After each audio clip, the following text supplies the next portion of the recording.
Ross, let's start with you. And why don't you introduce yourself and say why you're running? Okay. Well, nice to meet all of you. I'm Ross Tomlin. I am a resident of Lahaina, and I retired a little over a year ago from the coast, where I was president of Tillamook Bay Community College. And when we retired, we came over here because I had been in Bend, or we had been in Bend about 20 years ago, and we just left Oregon. So where we wanted to spend our golden years. So I came over and I decided I really wanted to keep being involved. Had over 43 years of experience in education. Wanted to on that, saw that there was an opening on the Bend Lapine School Board. So I applied for that and was unanimously chosen by the board to fill that slot about December. And so I've enjoyed being on the board. And Ross is no longer with us. We're having some technical difficulty. It appears he's having some technical difficulty. I'm sure he'll pop back in. Um, There he is. you back? Got back. Okay, go ahead and pick up from where you left off. So I've been on the board, like I said, for several months. I love being on the board because I've done that for most of my career.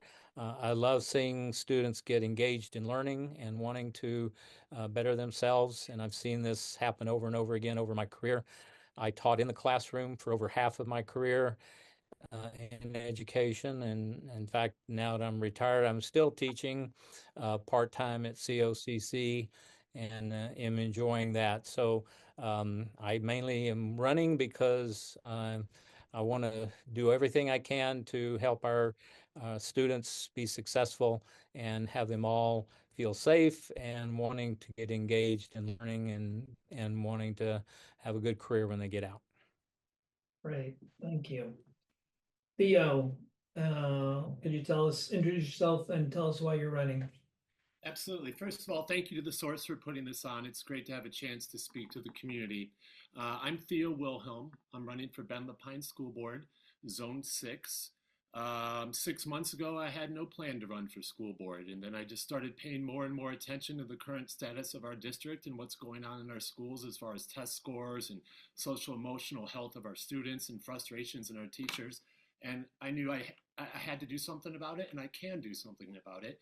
I bring 26 years of classroom experience. Now, you'll hear a lot about educational experience and teaching experience, but I'm different.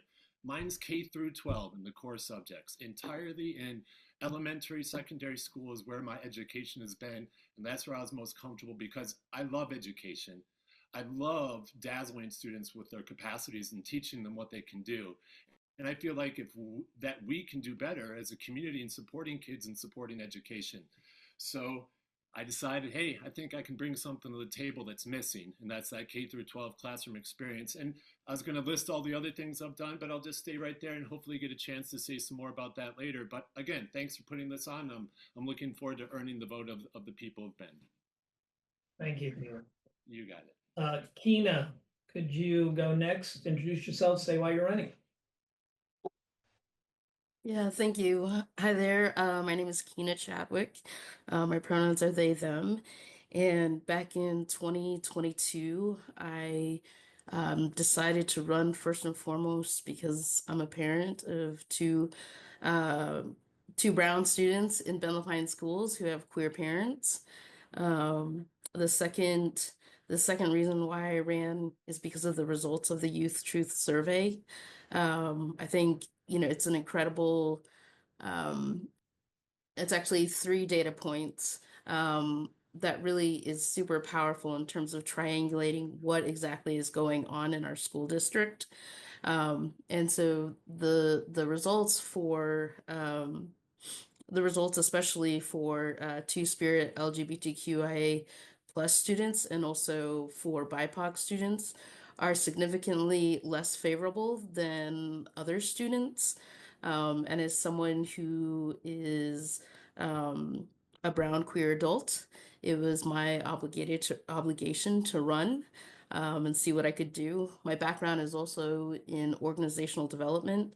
So I've worked with organizations such as Les Schwab, Chevron, Trader Joe's, and essentially have done employee engagement and employee experience research, which I think that is a valuable asset to our district, especially when working with teachers. I continue to run again because of the relationship that I have with students in our schools. Um, every week I read to first and kindergartners. And then I also visit the GSA clubs at Caldera and at Bend High, and then also attend, you know, just a myriad of events that we host. Additionally, I have a great relationship with both union leaders of the teachers and have great relationships with teachers in general. And I'm looking forward to serving another 4 years. Thank you. Thank you, Kina. Justin, you're next. Why are you running? And introduce yourself. Justin Manhattan, going for Zone 7. And to be honest, it's not something I had really planned on doing several months ago. It was just presented to me by some friends who are educators around. We've been here in Bend for my entire kids' educational careers, and throughout that time, we've been super involved as far as volunteering, PTA, PTO, all that good stuff. And in that time period, I've seen a progression of kids going from being so excited to go to school to gradually less excited. And I don't know if it just comes with age or if it comes with the pressures that come with growing, what that looks like.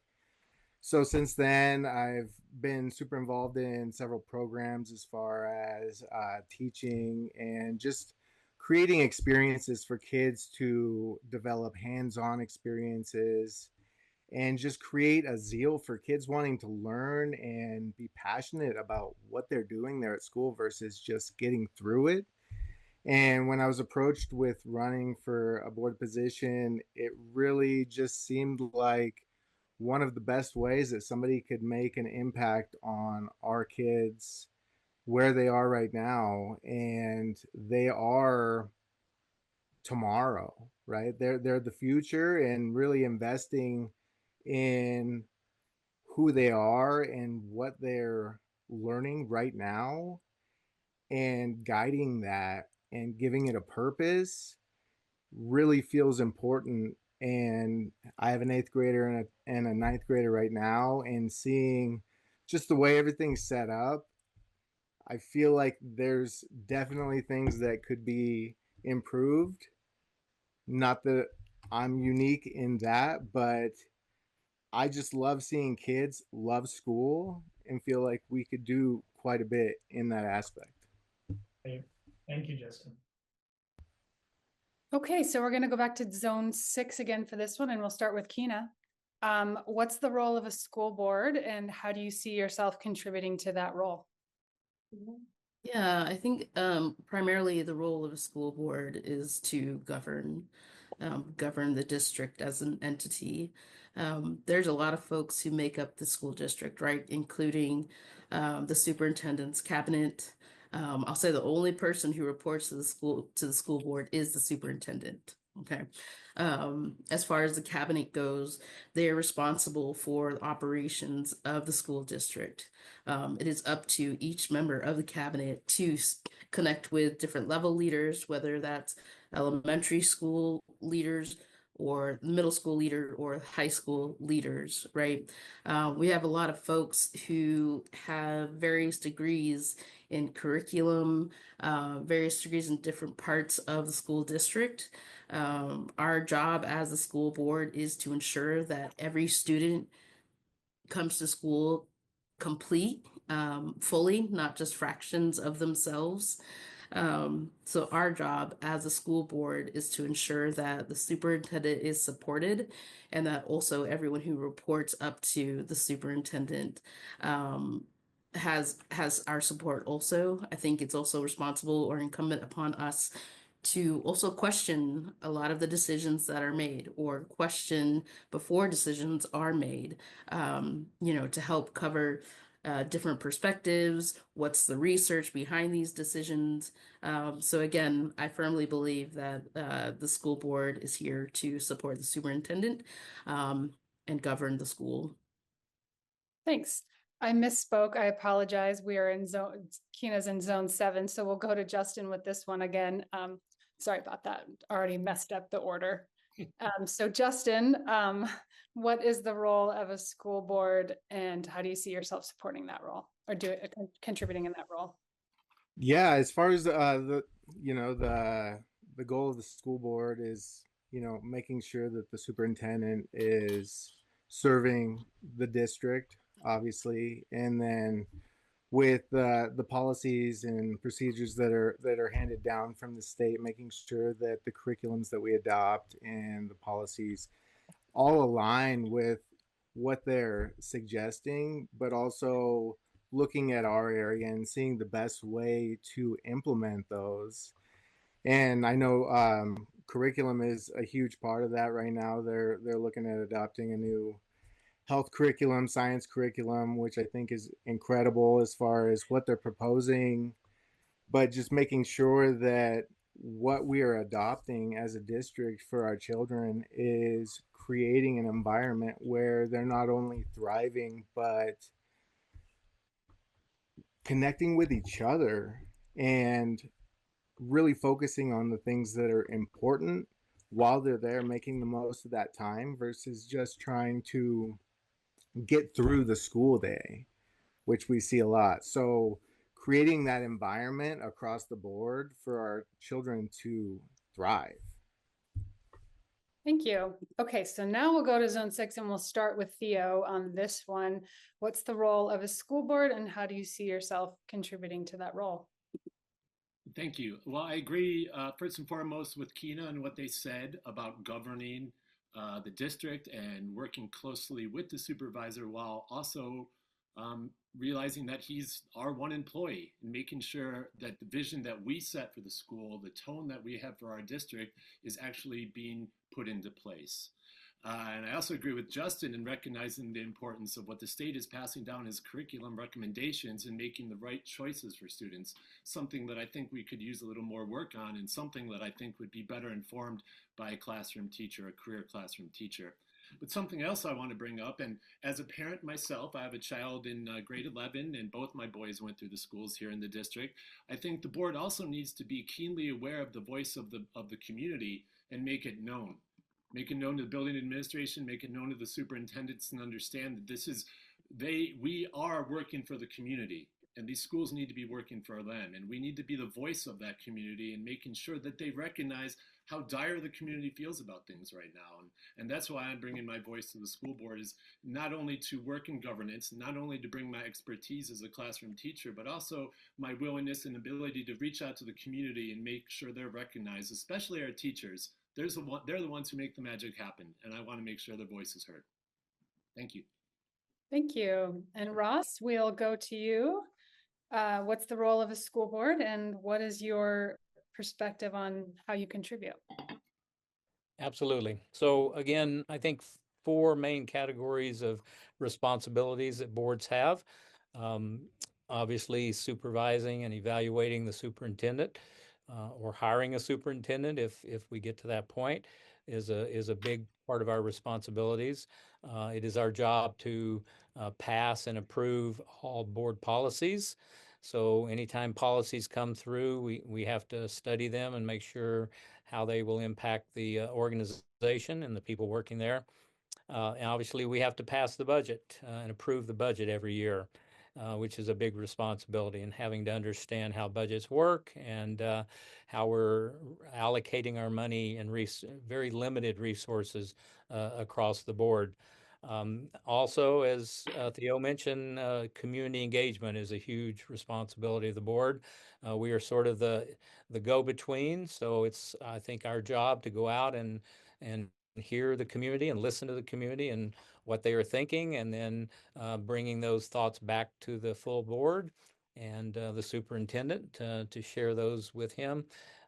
So I think that's a big part of it, listening to the community and talking. It's really important that we know what's going on in the district, getting out and visiting the schools, getting to know the staff, the faculty, the students, getting to know the issues that are happening in the district is very important. I think how I can contribute to that role is my experience. I've worked directly with superintendents in my job as president, worked very closely. We met monthly with all the superintendents in our district and worked to make sure we were coordinating between high school and college and getting the students as much college credit as they possibly could get before they graduated from high school. I was also on the Northwest Regional ESD Board for 7 years, which was the largest ESD in the state in Northwestern Oregon. And they worked with 20 different school districts in Northwest Oregon. And so I was able to hire a superintendent during the time and work closely with them and also understand how they were connecting with the school districts on a regular basis. So I've worked on budgets. I've managed very large budgets over the years. And being a president, I also had my own board, and we worked very hard to update and edit and bring in new policies every year. So I've got experience in all the key areas that board members need to have. And so I can bring all that to the Ben Lapine School Board. Thanks. Okay, our next question. What are some of the biggest challenges you see facing the Ben Lapine School District right now? Justin, we're going to start with you in Zone 7. I would say some of the biggest challenges that we face currently are kids feeling seen and safe at school, and also having purpose while they're there.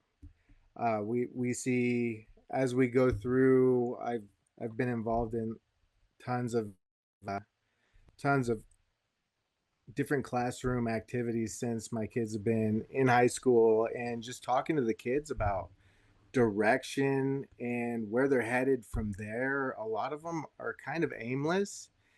So they just kind of seem to be showing up. And while there are so many people who are very focused and have parents and a community around them helping to direct them into their next steps, I feel like in an area where we are, where there's not a ton of middle class, there's a poverty level, and then there's a lot of high income.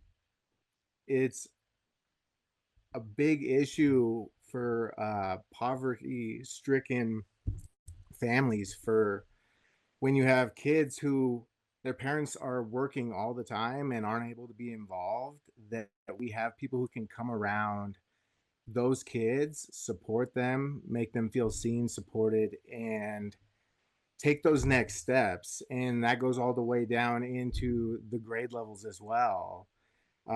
Taking time to really help those kids grow to their full potential is key.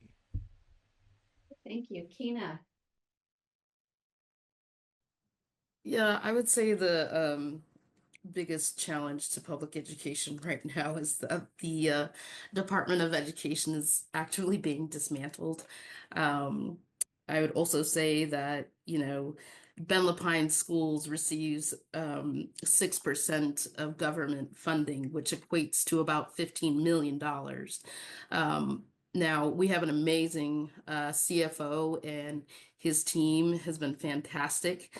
Ben Lapine Schools, we took a stance and we said that we are not sacrificing any student, whether you're brown or queer or disabled or undocumented, right? And so our CFO and his team right now, they have like several different contingency budgets going on. Because when we do lose that Title I fund. You know who that's going to affect predominantly? It's going to affect students in South County. It's going to take away those free lunches for everybody. When we look at, risk to Title IX, we're talking about civil rights for students. So I would say the biggest challenge right now is potentially losing government funding. The other challenge right now is early childhood literacy. We're talking about engaging students. Well, if students can't read, they can't be engaged, right? Another piece of it is curriculum adoption. This is a very long process, like across years, okay? And students right now, some students are lucky enough to partake in vetting out various curriculum and see how that engages with students. Again, we've got folks who have various degrees in this background. So I think one, like nobody talks about, unfunded mandates. So we get those all the time. And we have to come up with that money. That's where we have to like take out from different buckets because of these unfunded mandates. Um, and then of course absenteeism. But I think, they're all correlated to each other. Um, I'll stop there. Okay, thank you. Zone 6, Ross. Well, I think, certainly the budget is a huge challenge for us right now. We're going through the process of finalizing the budget for next year. And as you all know, the legislature, of course, has not made decisions on the budget yet. And the largest part of our funding is from the state. So we have to wait and we have to sort of guess what we think we're going to get and then build our budget around it. I think, as Keena mentioned, we've got a great CFO. He's got like 7 contingent budgets working off of, not knowing what we're going to get coming down the pike. The 6% federal money that could be lost is not a huge hit, but it is a huge hit for certain populations, and certainly the populations that need to have a hit would be impacted the most. So budgets are a critical thing that we have to be aware of. 85% of our budget, as is the case on most schools and colleges, is people. And so it doesn't leave a lot of resources to spread around to all our schools for equipment, supplies, and other things. So trying to decide where to put those limited resources is a huge challenge. And I think our leadership team is doing a really good job on that right now. Achievement gaps is another critical challenge that we have right now. This is not a unique challenge to Ben Lapine. All school districts have achievement gaps, but we are working on those. And if you look at our strategic priorities in the district, we are focused on those things. Because if you look at where the huge achievement gaps are in our district, it is people of color, it is students with disabilities, and it is people in poverty. And those are the populations that those underserved students that we have to address. And that would be a huge priority of mine. Um, as Keena mentioned, students being impacted by the federal policies, that is huge, and it is impacting our immigrant students, our LGBTQ and transgender. All those things are coming down the pike, and we're going to have to deal with those, and they're going to be huge challenges. And again, they are impacting the populations that need to be impacted the least. Absenteeism is an issue, but we are working on that, and I know the leadership team is doing a lot of good things. But when you look at the strategic priorities that we have, the top 3, it's students being engaged and producing a strong academic foundation, students having a passion and a purpose for the future, and then students, family, and staff having or experiencing wellness, inclusion, and belonging. Those are all tremendous priorities that we're putting a lot of effort in this district to try and make sure that our students feel belonging, feel safe, and can then get excited about learning and do well in school. And I think we're making good progress. Theo, if you want to take a little extra time, you can. That's I'll a- be short and sweet. Okay. I agree with the budget concerns. I agree with the fact that we have to really be careful with our curriculum selection. Test scores are troubling me. I research all day. I really enjoy learning more about education. So I'm going to leave that to the other candidates. They've stated the obvious.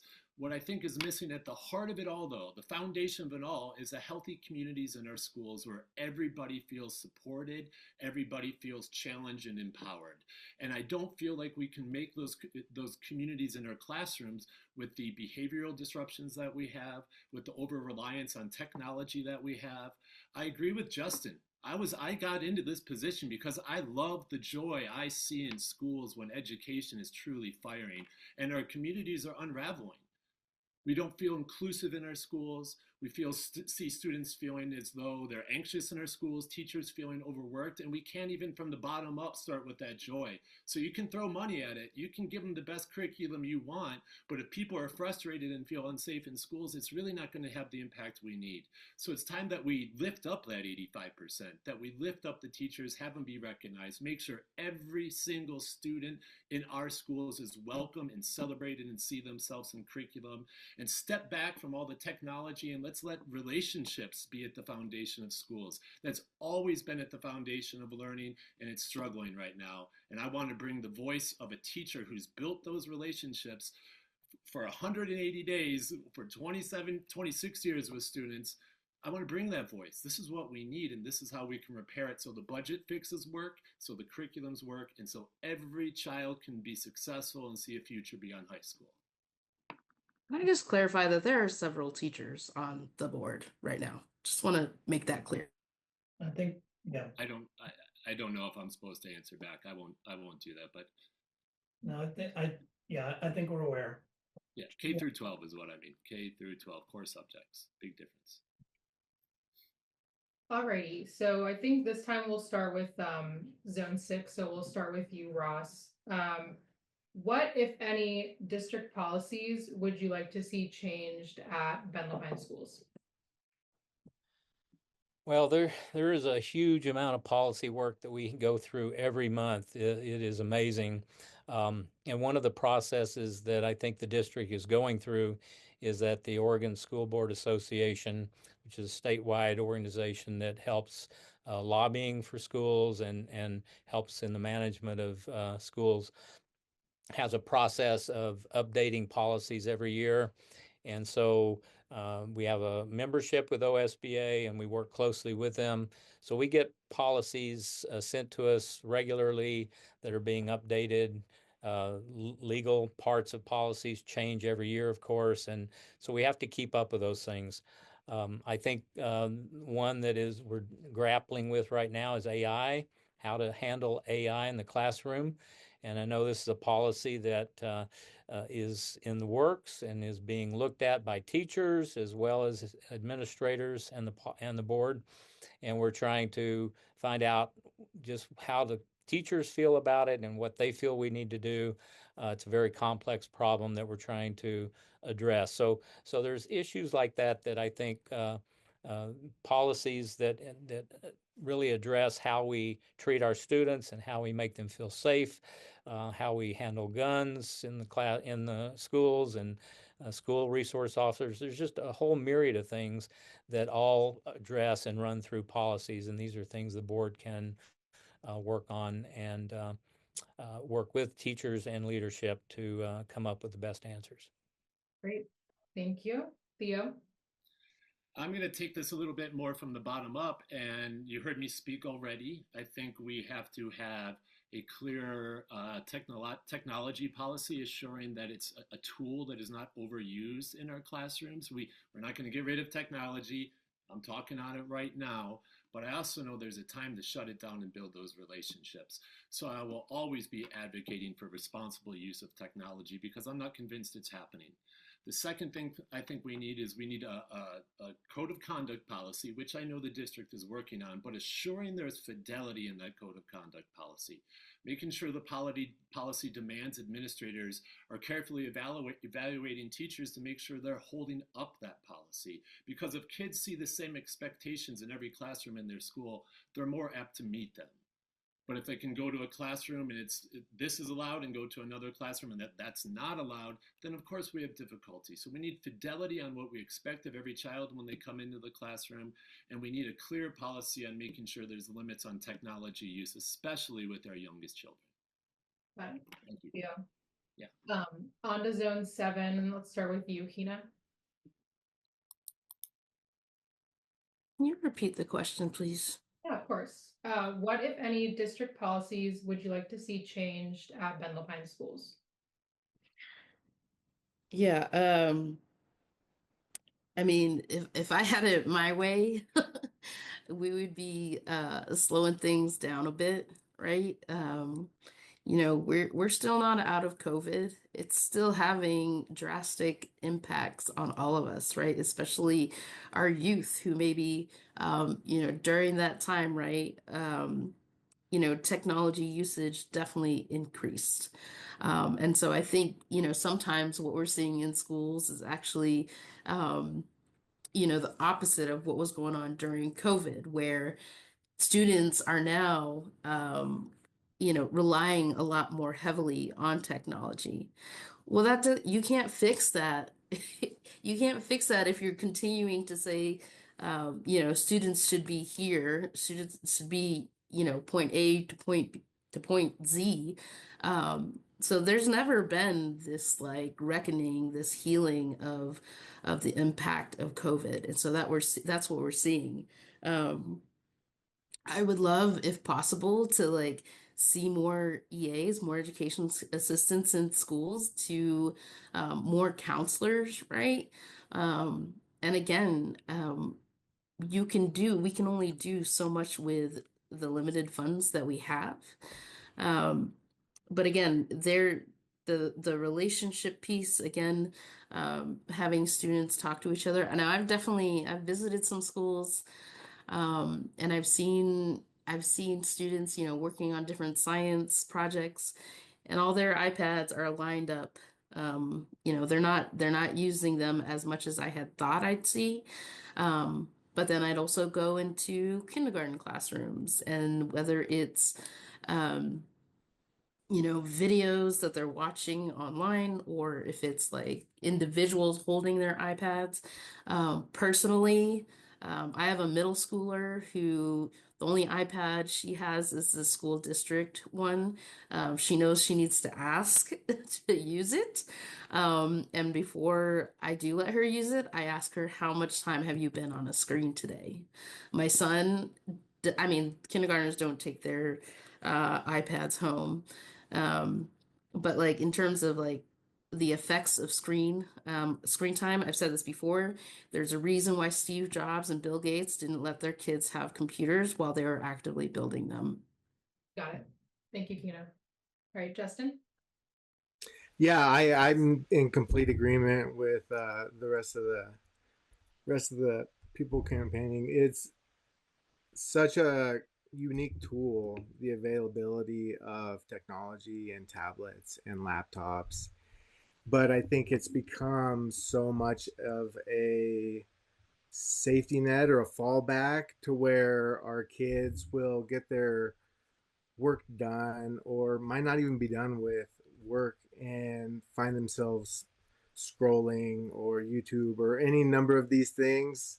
I hear stories all day long from across the board of just wasted time on technology. And while it can be an amazing tool, if we overuse it, it just becomes another thing. And like Kina had mentioned, through COVID, we had developed, thank goodness we had that available so that we could go remote, right? But so much of it never came back to full in-person learning that it's still such a big part. And I feel like that combined with interweaving the availability of AI into what the kids are working on, figuring out what those guidelines actually look like so we can maximize the potential of it without it being a distraction is key.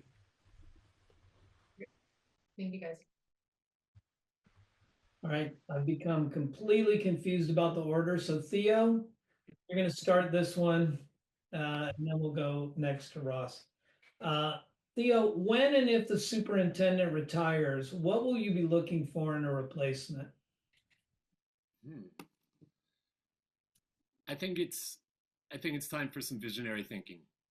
Um, it's been my experience in education that we aren't coming up with new solutions. We're trying to solve solve problems with the same old solutions in a different form, and school is essentially hasn't grown with the needs of kids. And I need a visionary thinker who's really looking to challenge the status quo of schools. We saw that in Louisiana when the superintendent of the entire district asked everybody to, as Keena wisely said, slow down, get back to the basics of teaching. And he even did the visionary thing of inviting teachers into the decision-making process. So I think we need some visionary thinking. We need not more of the same or not emphasis on the same strategies, but instead, how can we do this a little differently? How can we meet kids where they're at? Because I don't think we are anymore. As I said, my son's in 11th grade. He's doing fine, but my love of education makes me realize I need to contribute to a better solution. And I would need a superintendent who's bringing fresh new ideas that can move forward into the 21st century. So if I find myself in that position, I'll be certainly asking some tough questions about what do you bring that's new to the table? Great, thank you. Thank you. Ross, what are you looking for in a superintendent? Well, I think we have an outstanding superintendent right now. I've worked with a lot of superintendents over the years. I've seen some good ones and some bad ones, and a lot of school districts are struggling with leadership at the superintendent level. That's not Ben Lapine. We have strong leadership. When I see how engaged the leadership team is, it's a very large leadership team that Dr. Cook has. He works well with them. Any excellent superintendent has got to have the ability to work with people, give them the room to do their job, be independent, but work as a team and be enthused about what they're doing. There's a lot of innovative thinking going on in this district right now. So, um, people say that things are falling apart. They are not. Things were very challenged several years ago. And when Dr. Cook came in, he's got a lot of things to fix and he's working on them and he's making lots of progress. And I'm fully supportive of his leadership.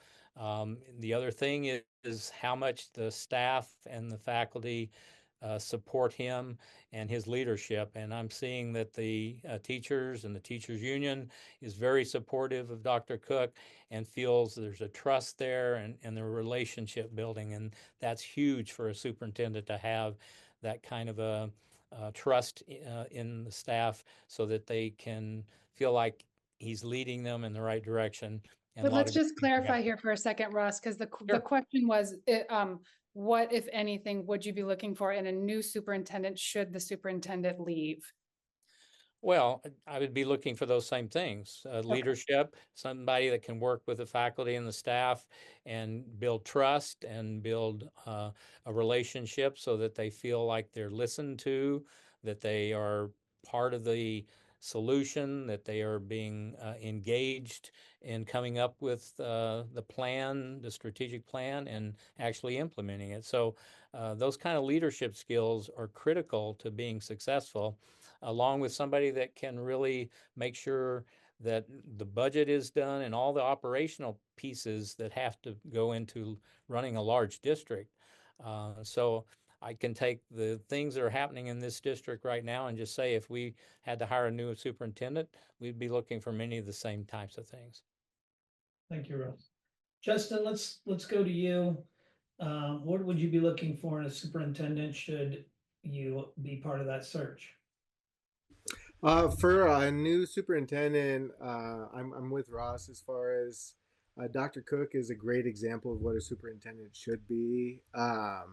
In a new superintendent, I think a key for that position is a bridge builder, somebody who's able to connect between the board and the teachers and really the families of our school district. really what they're trying to accomplish within their families so that everybody is on the same page. Everybody feels heard, everybody feels seen, and ultimately the curriculum that is being passed down is not unilateral from the board down to the teachers or teachers up to the board. That it's a very cohesive environment where everybody's working together, and ultimately the best way to do that is building those relationships across the board. Okay, thank you. Kina. Yeah, I mean, for me, I would say I would love to see a model where all of this pressure doesn't rely on one person. So I would love to see a system where there are potentially, um, this co superintendent team, because it's just too much for one person to do, right? When I now, like I said, my background was in organizational development, and you've got folks who are running like 500,000 people person organization. Now, the school district is unique in that it does not operate in your typical organizational style. And so that would be something that I would like to apply. I would like to bring in a superintendent who, again, you're by having two superintendents, you alleviate or create more time for another one, and that would give one of the superintendents more time to connect with folks more. I would love to see a superintendent who has a direct line to students. I think we don't elevate students enough. One of my For the job that I get paid to do, we're very much community led, community based, and community led. And I think a lot of that needs to start spilling over into the school district. I know he's working on it. We're in a culture shift right now. And anyone who's familiar with change management, like that takes a long time, right? To like herd these cats go different ways. So again, I would love to see a superintendent, who comes in with a little more of holistic approach, especially with our families who speak languages other than English. Again, I know we have competing priorities, and I believe that folks where English is not their first language is our largest breakdown of our population. So I would love to see more emphasis on language access. But like Ross was saying, he's working with Dr. Cook is working with when he came into the district, like they were still using like legit paper, like not just like emailing things to each other, like literally like writing things down. So we're seeing a massive culture shift right now. Thanks, Kina. Nicole, you're muted. Thanks, everybody. I'm writing things down. I believe we are going to start with Ross on this next one. DEI programming has been under attack at the federal level as well aware.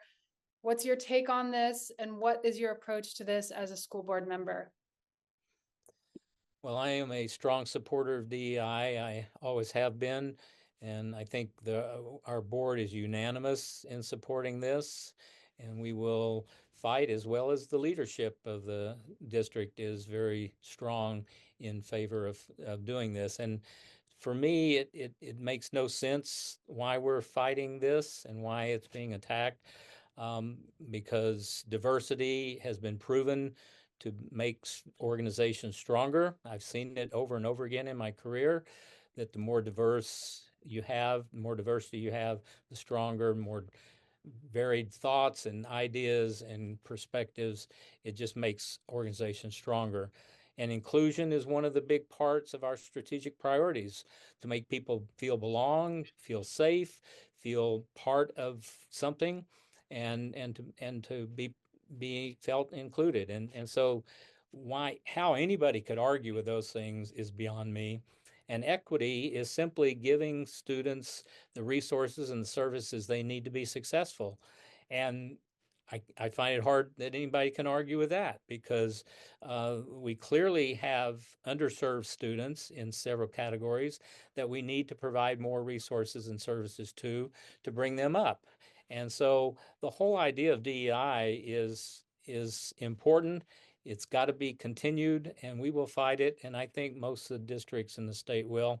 I'm very proud that I am endorsed by the Stonewall Caucus of the Oregon Democratic Party, as well as the Asian Pacific Action Fund group, that are both very strongly focused on DEI, and I have those endorsements. So I'm a strong supporter. Great. Theo, you are next. If anyone wants a repeat of the question, please let me know. Will you please repeat it? I forgot. Yeah. Yeah.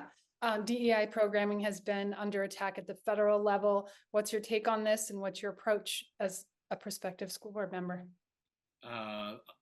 In unison with our superintendent and the sentiment of our board already, I'm ready to fight. I'll keep fighting for it. And I think one thing we can do is avoid the initialism DEI. It's really easy to forget what that really means. But I know the vast majority of our community stands behind the ideas of diversity, equity, and inclusion. And I know our students do. That's what they want. You hear students upset that this is even happening. And so I think that's a voice we also need to tap into.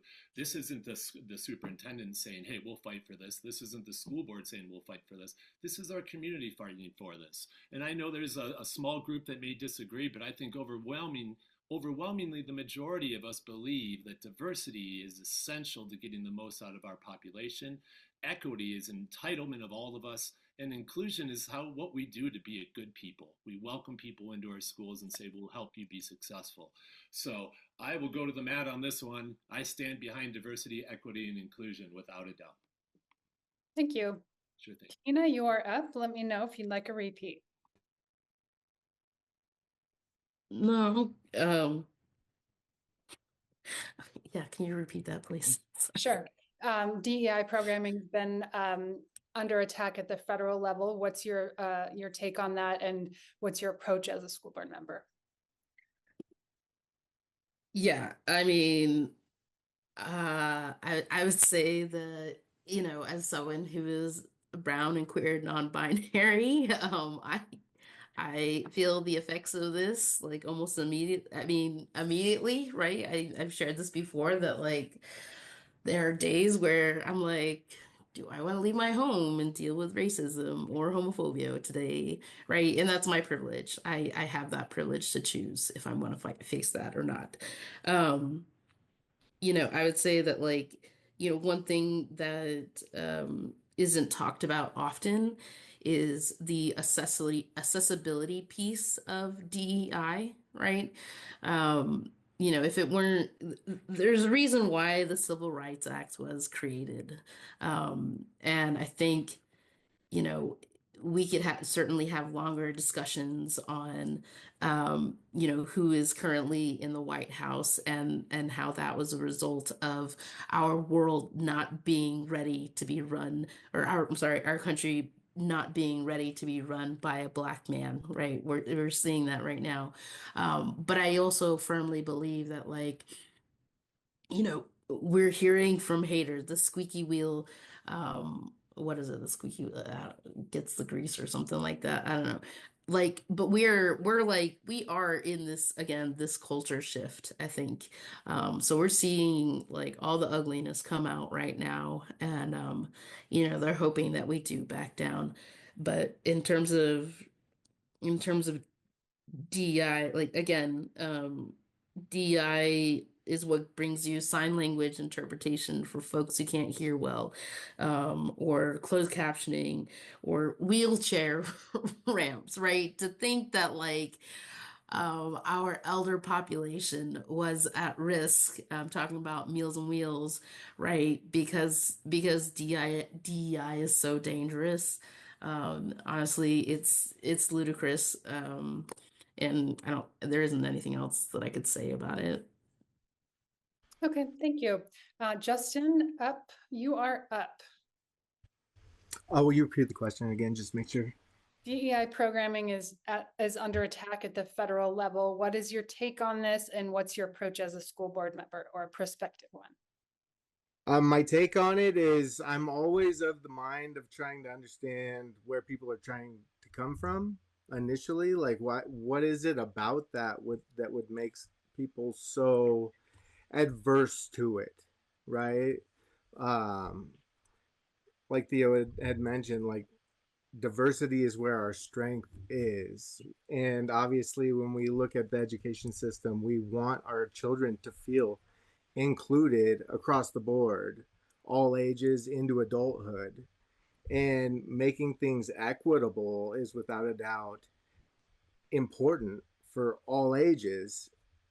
But we're left in a place of like, well, why are people against this? And I think that there's a stigma around that term for some reason, and I'm not sure why that is. I think it's attributed to other things perhaps, but I think ultimately these are things that should be integrated into everything that we do, making sure that everything that we do is seeking out diversity, that it is inclusive of everybody, and we can make everything as equitable as possible, right? We live in an unfair world, and we can only get things to a certain level, but I think we can do quite a bit to make kids feel, and just people in general feel, like they are seen and loved without a doubt.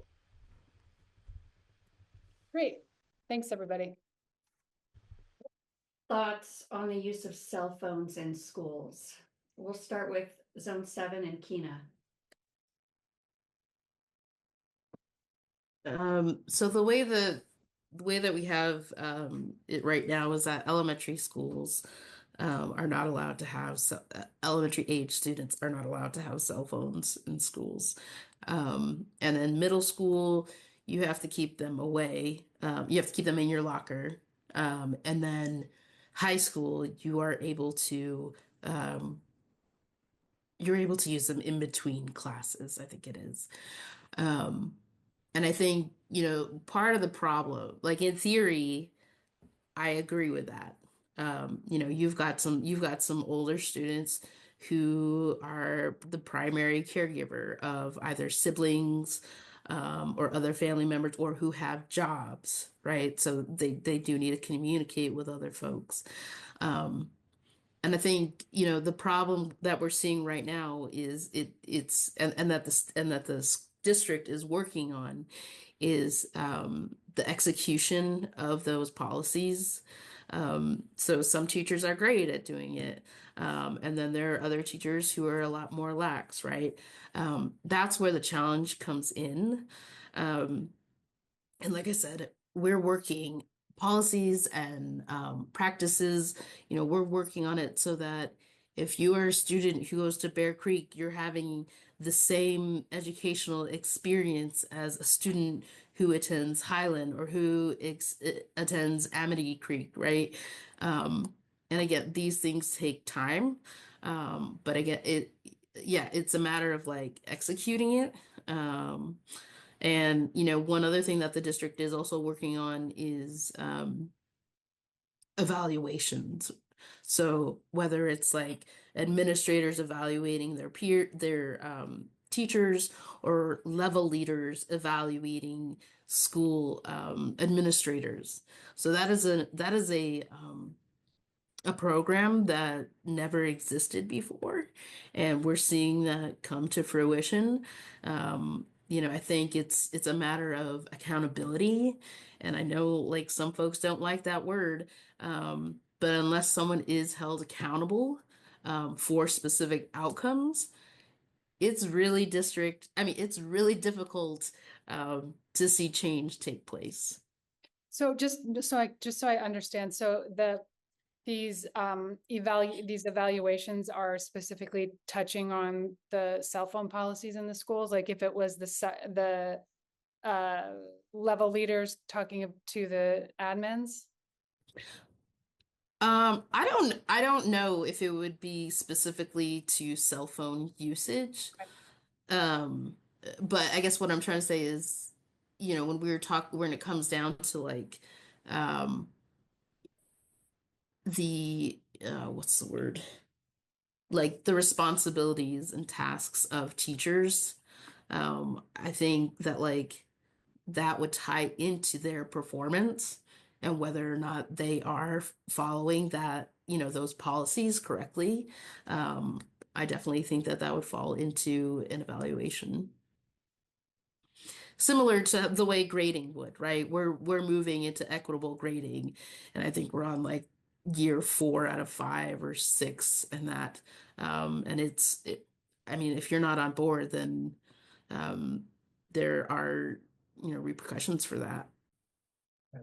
Thank you. I just want to repeat that this is about your use, the use of cell phones in schools specifically. Justin.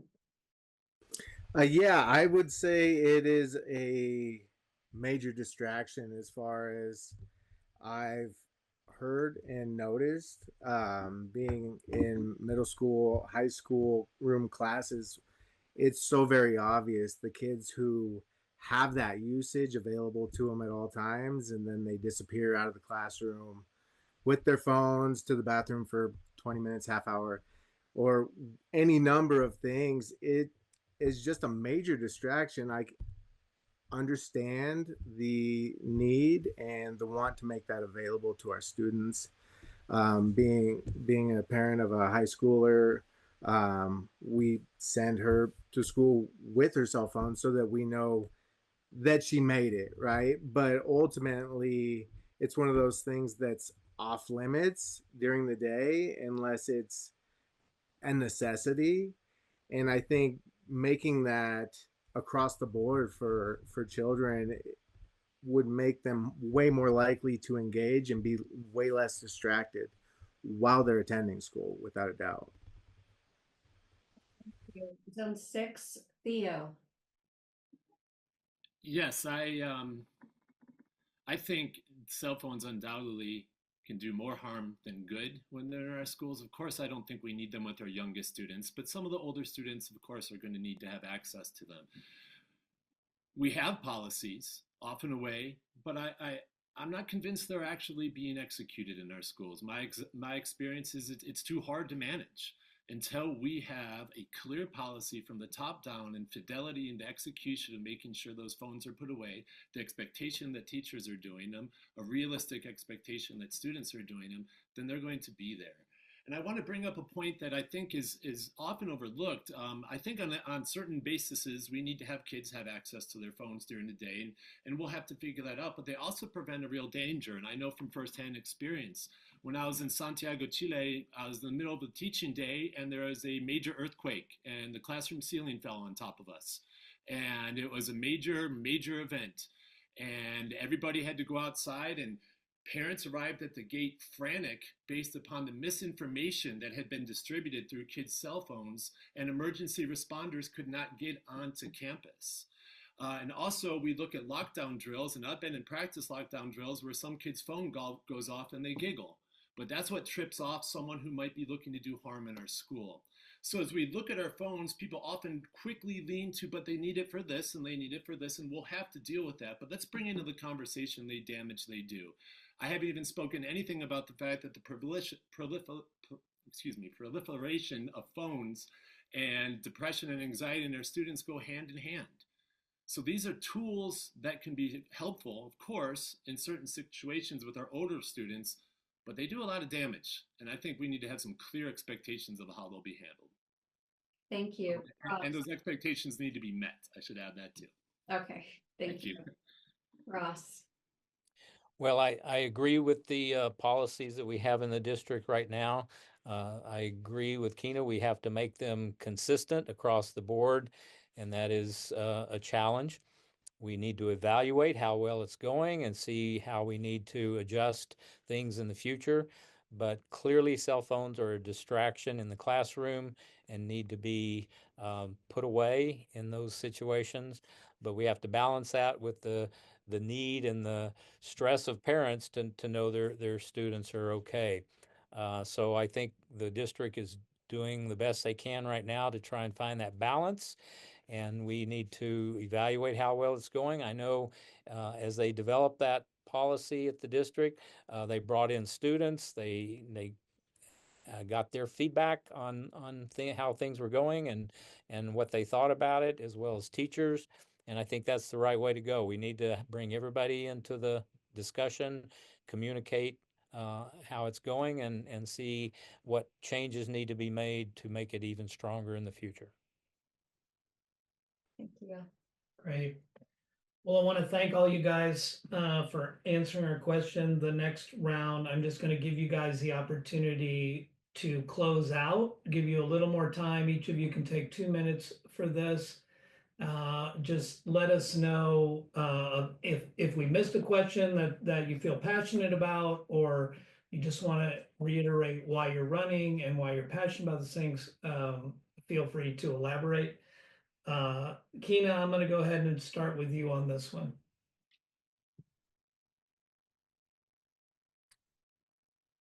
Yeah, thank you. So like I said, I was appointed by the board and then reelected, and had three different opponents, which I don't think that's a coincidence that I was the only candidate that had three other opponents. But I was elected, and I think the school board right now is really at a place where we're gaining more momentum. We have great relationships, like I said, with our union leaders, our classified leaders. And in terms of in terms of concrete, um, tangible, tangible things. Our school district, we put out a resolution reaffirming our support for undocumented students, staff, and families. And very quickly after that, I had shared that we need to do something very similar for our transgender and gender expansive youth. And very shortly afterwards, it came. We did put out a resolution. I don't think it's enough. I think we can still be doing more, and I know that there are talks and trying to do more to support those students. Um, and another area, again, leaning into the privilege that I have. I was recently invited to be on a panel with our Attorney General this Saturday. And so these are areas I'll be talking about, what students need. I'll be advocating for students. And it's one of those things where I certainly benefited from government programs like Upward Bound. My siblings and I were first generation college graduates. And we're all in the healthcare and wellness fields right now. Um, and so I think we're going to do all that we can to continue fighting for our students, especially those who have currently the smallest voice. Thank you. Justin, why don't you go next, please? Well, I appreciate you guys having me out, and ultimately, uh, the reason I'm running and what I'm really looking forward to seeing develop in our area in the Benton Pine School District is just collaboration between the school board, the teachers, and families. Ultimately, getting kids involved in their own education and becoming passionate about why they're going to school, being excited to go to school is such a priority of mine, and making sure that not only they want to go to school, but their parents are involved in their academic journey from the beginning to the end, really guiding them to where they're headed after school. It seems like it's just been this getting it done to get it done kind of thing. It's checked off, and all right, on to the next thing. Now I'm an adult and I can go to work where we have so much potential within our school system in talent and brilliant minds that can be guided in such a way that it answers the questions that we're looking for today, tomorrow. And I just would love to be a part of being a part of that change. Thank you, Justin. Ross, why don't you go next, please? Okay. Well, I just want to thank the source for this opportunity to be here and talk about our qualifications.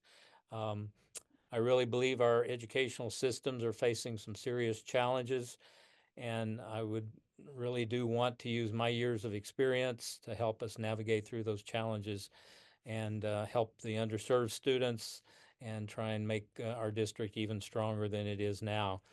My priorities for running include promoting hands-on learning. I'm a big proponent of career technical education, having been a CTE teacher for so many years. I believe keeping students and staff safe so they can thrive is an important priority. We are implementing in the district a standards-based instruction and grading system, which I think is going to be wonderful. It's something we've had at the college level for quite a while now, and it focuses on learning, student learning, rather than testing and grades. So I think that'll be a wonderful thing, and I'm very supportive of that. And as I mentioned before, closing achievement gaps in all of our schools. I think it's important that we start being more consistent with curriculum across the board so that all the schools, whether it's in East Bend, La Pine, where I live, or on the west side of Bend, all have the same curriculum. They're focused on the same standards that they're being taught and come out with the same level of skills. I believe that's really important. I'm very much enjoying being on the board right now, working with the others. We are all working in sync with each other. And I learn so much every month that I go to the board meeting. And it's all about listening and trying to learn the system. I will mention that I feel that endorsements are important.